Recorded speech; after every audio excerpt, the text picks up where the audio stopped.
Son fürsətimizdə mən bilmirəm gələn ilə sağ qalarıq ya yox, istəyirəm bir yerdə Babul Həvaic qapısına, Hacətlər qapısına gedək. Əgər indiyə qədər bizi qəbul eləməyiblərsə səfər ayında, indi bəlkə qəbul eləsinlər. Bütün Allaha tərəf gedənlər bu qapıdan keçib gediblər. Gözünüzü yumun, hesab edin ki, hərəmində oturmuşuq. Elə bilin ki, onun hərəmindəsiz. Məsafə rol oynamır ki, qəlbinizi aparın onun hərəminə. Əbəlfəzavanın hərəminə. Bir şair deyir, Əhaqqun nas ən yubkə aleyh fətən əbkəl Hüseyin fi Kərbəla. Deyir, yas tutulmağa ən layiqli adam o şəxsdir ki, Hüseyin onu ağladı Kərbəlada. Hüseyin özü ona əzadar oldu.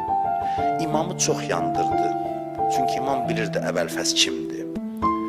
Məsum imamın ürəyində o qədər sevgi var ona. Dözmür deyib, bir nəfsi əntə. Qardaşım, canım sənə qurban olsun.